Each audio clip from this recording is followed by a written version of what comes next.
教教我呗。其实你们大小男孩，比如说在宿舍私下有什么真的就是，比如解闷儿、休闲的一些娱乐活动吗？抽皮条呀，互相抽的已经恨之入骨了。对，而且我们研究出了很多套路。对，就比如说银月弯刀，这还在抽是非常痛的，大家可以试一下。后面的银月弯刀是首屈一指的，在那个宿舍里面。所以我们打开就大厂宿舍门，就看一帮男的在那自己抽皮，在抽皮。而且一般我们在宿舍是不穿上衣，或者说只穿短裤在那抽皮。别参加真正男子汉。我们在大厂的时候，就在感觉大家晚上活动非常丰富。我呢会在整个大厂进行巡演。我当时最爱去巡演的房间就是李文翰的房间。我在他们那边最爱跳的曲目是蔡依林的《花蝴蝶》跟《特务 J》。为什么？他们可爱看了。为什么要去李文翰的房间？因为蹭热度。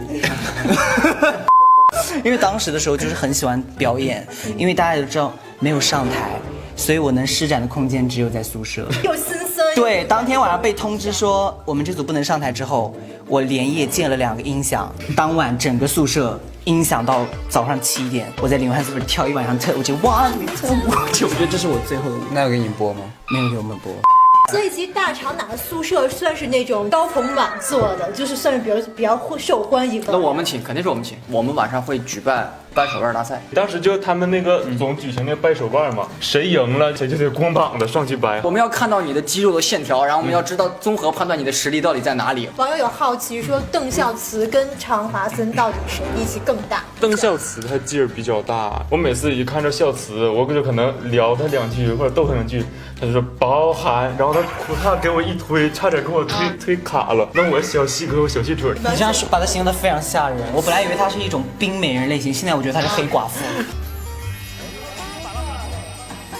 谁是你们会觉得是反差最大的选手？对，其实我跟他话其实并不是特别的多，就唯一有一次说话是那会儿在那个阶梯教室那会儿，马上开录了嘛，但是我想上厕所一直没纸，然后看他背个包，我觉得那包应该有纸吧，我说哎，下次你有纸吗？我想去上个厕所。他说有，他就把那个拿出来，立马把那个纸抠了一大半给我，但是说哎你随便拿，没事，我拿几张就行。然后我抠了4张，然后就走。他说你真的够吗？然后我说哦够了行，那还有回去，你真的够吗？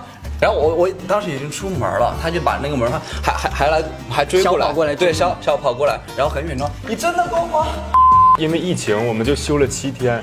然后之前是邓孝慈，他是就是生人勿近，他谁都不说话，因为他还跟裕泰一个屋。当时就大家都来回串门嘛，就听他们说，他和裕泰就坐对床，然后天天谁也不说话，互相大眼对小眼，四目相对。然后到后期第4天之后，他就出门开始乱窜屋，也就跟大家一起就玩起来了。分享一下导师，比如私下一些很暖心的一些，就是节目没有播出的一些小故事啊、小细节可以分享。导师合作舞台，然后那个Lisa 老师有给他们组的所有成员送了 Blackpink 的签名专辑。哦，这个也有看到。然后李荣浩老师组，他们都全部有互相加了微信。就是你这个话信息量很大，一个是跟导师加微信，一个是每人掏出手机这个行。请问你们是在合作的时候，然后就掏出手机在加微信吗？然后李荣浩老师加了微信之后，玄管把手机收走了。虞书欣算是跟你们都有一些互动的嘛，因为也算是这一季的一个参与者。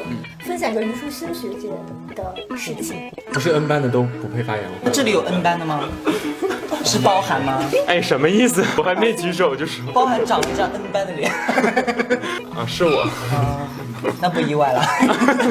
他送过我那个养生的这个一套套装。哦，什么？就是泡脚，还有一套采耳工具。但是一看就是其他导师送的礼物，发现还是Lisa老师的更为实在一点。Lisa 老师是签名照。整个圈当然不是了，现金，直接现金给到888现金。出来时候有会微微的比较一下，说哎，今年的隔壁节目跟我们节目哪个热度高一点？我还有和朋友说，我说我参加过《青春有你》，他说哇，我看过你们的那个李路修老师好搞笑。前天我们朋友来北京演出，然后我去看他演出嘛，然后有一个工作人员就说，哇，虽然看你们节目了，哎，米卡本人帅不帅？你觉得亲衣服还是亲家服？我觉得。但是我们更爱《青春有你》了，因为缘分发生在这里的话，对，加油加油，青春有你。哎，那你们平时会刷一些豆瓣儿或者是一些网友评论这些。其实豆瓣这种料其实有些假，但是很好笑。假料 boss 说，第一轮染头发的通常都会留到最后。哦，对，是有类似于这种。天哪！我第一轮染了个橘黄色头发，我在那个化妆间高兴了半个小时，我整个载歌载舞，不要留到最后了。结果第一轮灰头土脸，另一个李景山就走了。